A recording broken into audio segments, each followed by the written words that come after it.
Hello, everybody. It is Friday in Pittsburgh, Pennsylvania. My name is Adam Bittner, assistant sports editor for multimedia at the Pittsburgh Post-Gazette, joined for the Friday episode of the North Shore Drive podcast by Jason Mackey, our Post-Gazette sports columnist. We're going to be talking about the Steelers preseason game, previewing what to expect on Saturday against the Jaguars down in Jacksonville.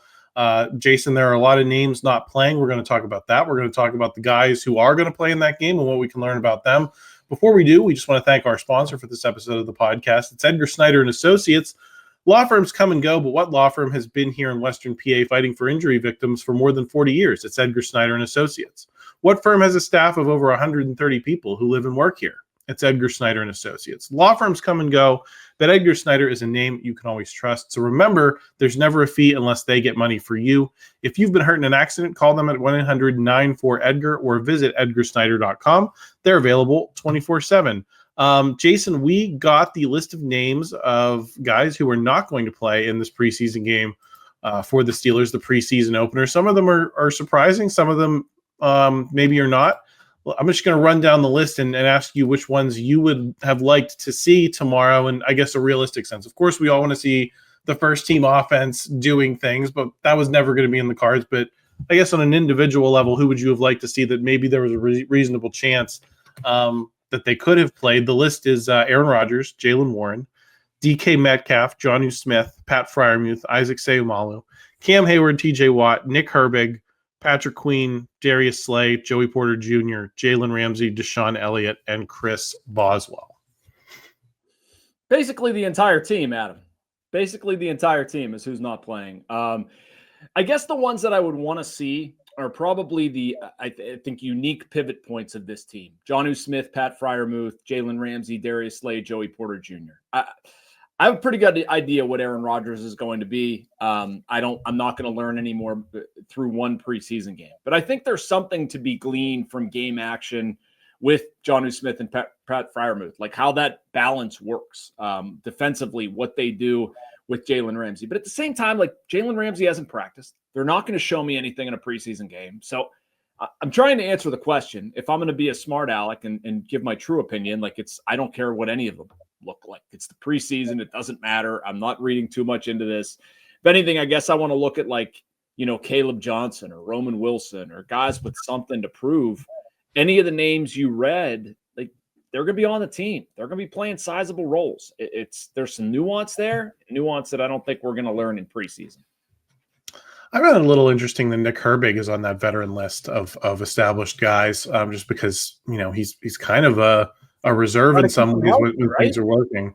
Yeah, true. I mean, you want to keep him healthy, but he's still a third-year guy that I'm a little surprised has already graduated into that status, I guess you could say. A similar thing about Joey Porter Jr. coming off of some of the struggles we saw at times last season. I think it's a slightly surprising, but maybe not, considering he's been dealing with injuries, that you don't want to get Isaac Seumalo in there working and meshing with some of those other younger offensive linemen, at least for a drive or two. But it is the first preseason game. They're going to gear up to some of these other things. So let's focus on some of the guys, Jason, that will play in the game. Does the absence of Aaron Rodgers or any quarterback injury, because I think we've been in the preseason the last handful of years, and you've had an idea that you might see some quarterbacks who have some staying power, who are jockeying either for the starting job, or that you want to see how they can perform in a starting role, thinking about Kenny Pickett, Mitch Trubisky, some of these guys over the years. This year, we have none of that. You have Mason Rudolph, a guy you've known for a long time.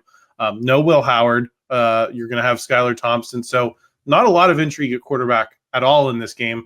Does that put the focus all on the running game for you? No, it doesn't. I'm intrigued by the quarterback stuff, Adam. Maybe I left that out. I was thinking more, wide receiver, running back, defense, that sort of thing. I mean, I'm intrigued to see what Mason does. I think, it's a bummer what happened to Will Howard. I was really looking forward to seeing him in preseason games. I'm sure fans were too. But I think Mason has a sneaky important role on this team. I mean, we're talking about somebody who's not young. I have loved what I've seen from Aaron Rodgers. I'm very much in the camp of believing in him in a way that I didn't before. He's still 41. He still has a recent Achilles injury. I don't think it'll be an issue. It hasn't looked like an issue, but I'm just being real about his age and health. Like Mason Rudolph could play substantive snaps for this team, and I want to see what he does. on Saturday. I think that's actually an important role. And I think you bring up a good point with like the quarterback drama and stuff. I think that it's actually been encouraging to hear a lot of what we've heard with the quarterbacks. And I mean by like Aaron Rodgers allowing people in his room and all of that. Yeah, I that comment he made stuck out to me the other day as well. That he has this open door policy. I've been a little struck, Jason, by the way it feels like in this training camp, some of the pretension that accompanied him to New York, and he was picking the players for that roster and kind of deciding what he would and wouldn't do. It seems like he's let a lot of that go with the Steelers, and he's trying to be part of this thing more so than kind of the star figure that he was in New York. Yeah, he's not disassociated at all. He's very much a part of things. It's funny, every time I've been out at training camp, it's funny to see him walking up the hill. He's always in the middle of his linemen. I find that interesting. He could be off on his own. He could be with his receivers. He's always with linemen.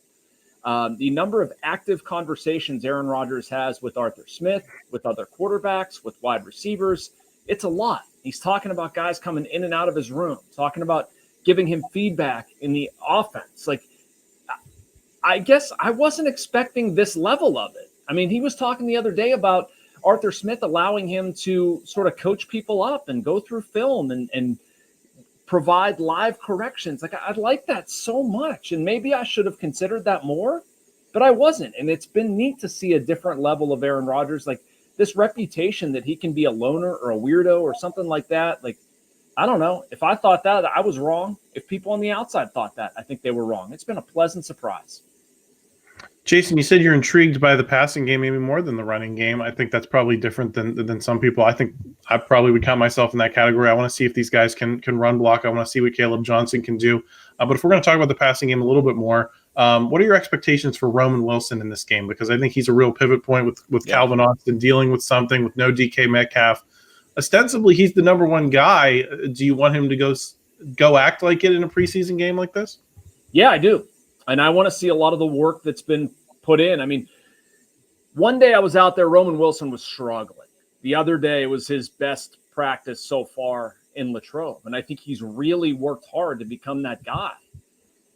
I don't know if he's going to become that guy. I hope he does. I think the Steelers offense would be better for it. I think they're sort of counting on that. I think he can. I think Aaron Rodgers really wants him to become that guy, listening to Aaron talk about it. That's a really important part. I mean, it's not going to determine everything with Roman Wilson. I mean, if he has a good game, I'm not going to suddenly feel better about his role in the offense, but they need to see things trending that way. And with Calvin Austin not practicing the past handful of days, I think they're going to get an opportunity to take a long look at Roman Wilson too. Been a lot of talk about Broderick Jones. Are you going to know anything about him unless he really struggles in this game? Because my thought was it's not super complicated defensively.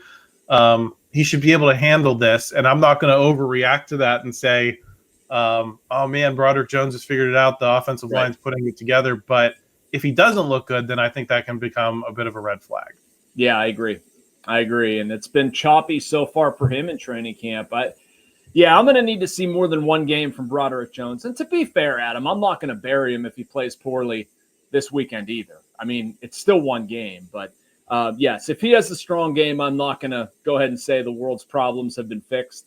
I still think he's one of the most important players on the offense. I still think there's a little bit of acclimation going on, or reacclimation going back over to the left side.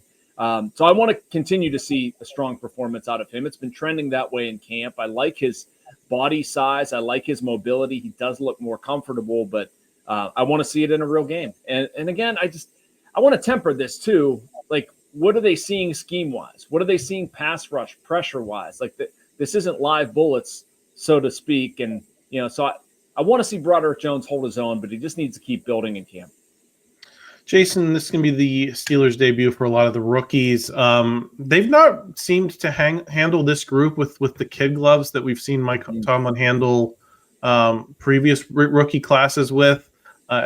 Ostensibly, Derek Harmon's already a starter, and lots of people are very excited about what they've seen from Y.A. Black, Jack Sawyer, Kaleb Johnson, all of them. Who are you most excited to see from that group, and why?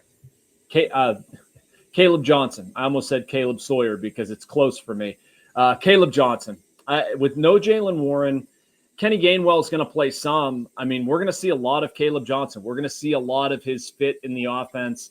We'll probably see him passing situations, third downs, just functionally. There will be enough opportunities for him. So that is the type of player, the type of position. I don't think you can adequately judge that in practice. If he suddenly flashed in a game, it wouldn't surprise me at all. And I think the Steelers want to have him be a contributing part of this offense. I really think that, if he shows something, they're going to use him quite a bit, maybe not in passing downs, third downs, that sort of thing, but early downs, running the ball. There's an opportunity for him to gain a lot of playing time, and where he's going to do that, to me. And then on the other side of it, Jack Sawyer is somebody I'm really excited about too. With Herbig being out, Alex Highsmith being down, TJ, that's a perfect opportunity for Jack Sawyer to earn some reps. I mean, I think the top end of him is probably that number 4 outside rusher, some special team stuff, but he's looked really good and noticeable in camp so far. Jason, the Steelers are now 4.5-point underdogs in this game, according to our friends at FanDuel. So it'll be interesting to see how that plays out with a lot of those starters out. Make sure you're subscribed to the channel. Christopher Carter and Brian Bacca will be on after the game to recap all of the interesting things. So subscribe to the channel. Like this video if you enjoyed it. Help us out in the YouTube algorithm. And we've got much more coming for you on the North Shore Drive podcast.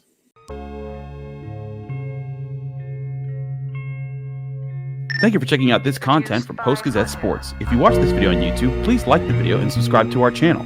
For all of the sports coverage the Post-Gazette has to offer, visit post-gazette.com.